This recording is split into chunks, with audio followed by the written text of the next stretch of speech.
Just like how Bote Central teaches sustainable agribusiness practices to local coffee farmers.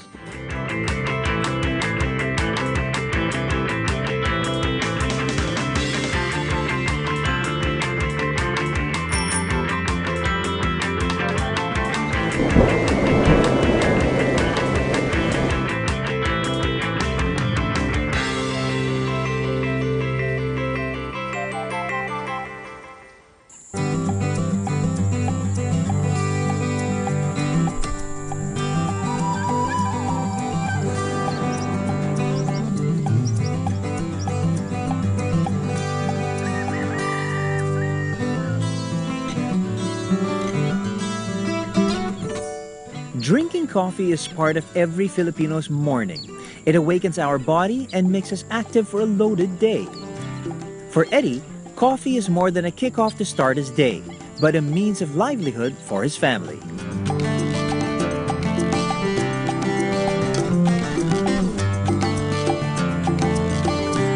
Bata pa kami, may kape na kami. Limitado rin ang tanim namin noon kasi nga ito noon ay isang asyenda. May plantasyon ng landowner na kape sa niyog. Sa kape, may panahon na bumagsak ang presyo, kumisan walang bumili. Hanggang sa ang naisipan ng ibang farmer, tanggalin si kape. Tapos ngayon, itong panahon na ito, dumating na may demand na uli ang kape.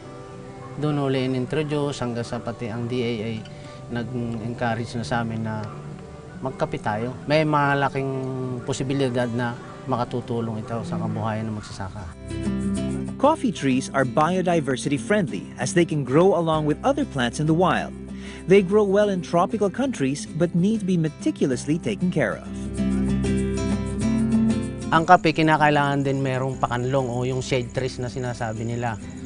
Kasi nga, sa haba ng pagdaan ng summer, unirrigated naman itong area, para makasurvive siya, para makabuhay siya hanggang sa umulan uli. Pagdating ng tag-ulan, dapat doon maging listo ka kung ikay nag-aalaga ng kape. Posible na umakyat yung mga bites, yung gumagapang na damo, maakyat.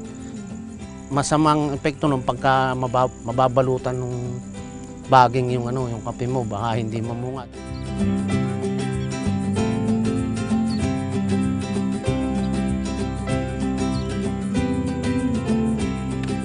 Pruning ang tawag namin.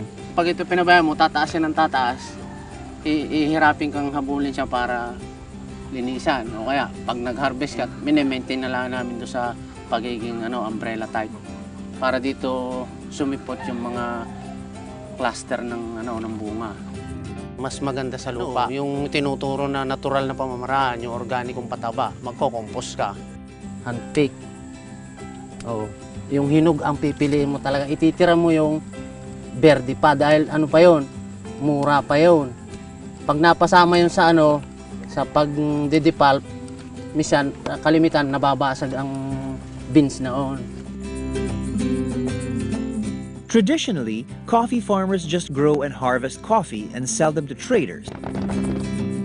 Bote Central believes that farmers can be more than just suppliers.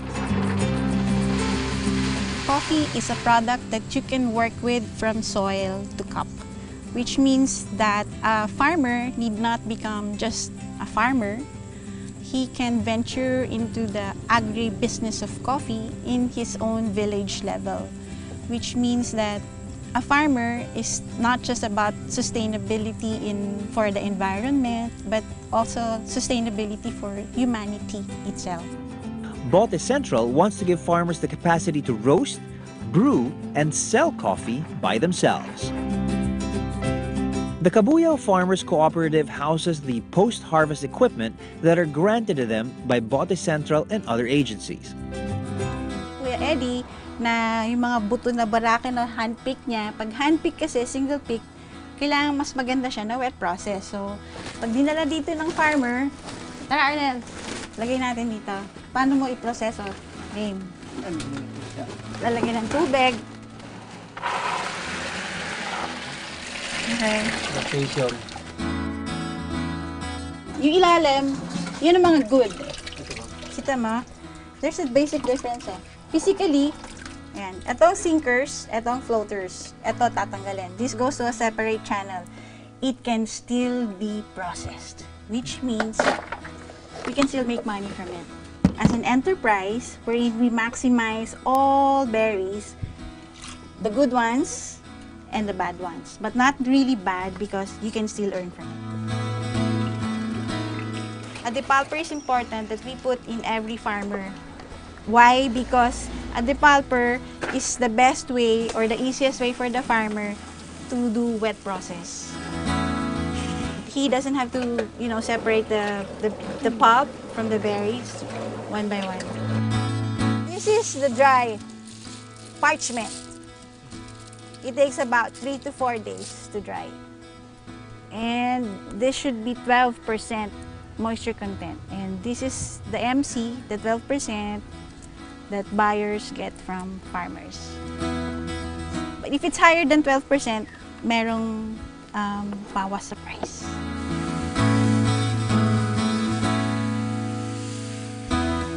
So this is now what you call a dehuller. After drying the beans, we put this parchment, so we're following the wet process.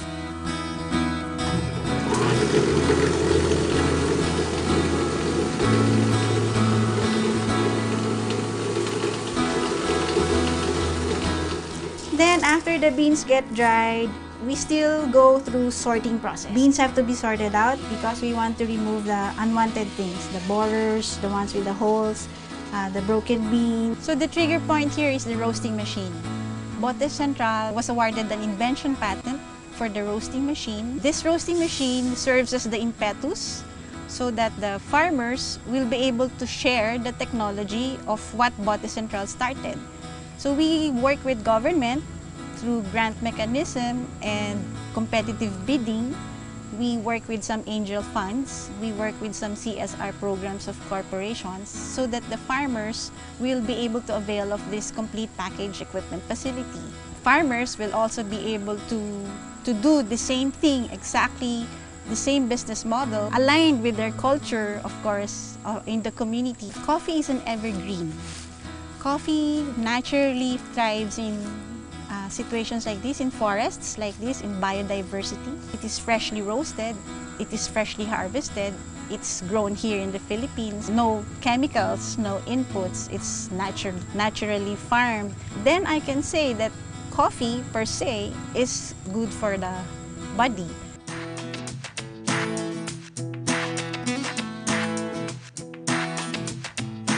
Ayun, napabilis yung aming pagpoproseso ng pagkakape at saka nadagdagan pa ang kalaman namin kung paano mapasarap pa lalo ang kape kung sineserve namin kape. Proud din ako sa sarili ko kasi sa lugar namin ako lang medyo marunong ng pagbabarista. Hindi ako nangangamba ngayon na baka mawala ang market. Kasi itinuro na nga sa amin hanggang sa ma-process eh. Coffee for us is a product of the environment. It was given to me as a gift in a personal way. I saw the fulfillment wherein if I work with coffee farmers, I see a lot of happy faces and contentment, and they tell me that coffee has done a lot for them. It makes them also benefit. I don't see any reason why not coffee.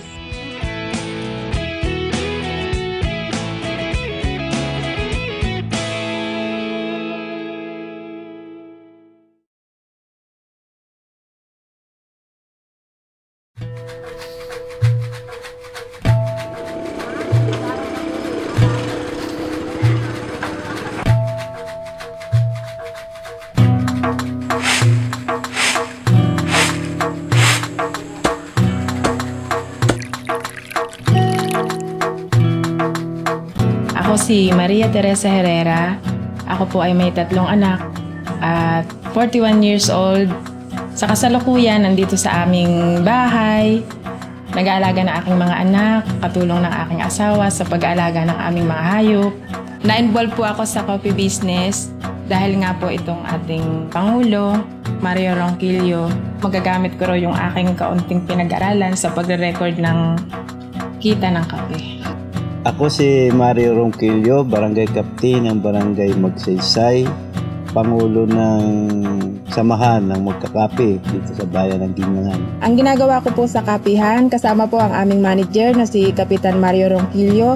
Ako po ang kanyang secretary at ang bookkeeper at tumatayong respondent po ng asosasyon.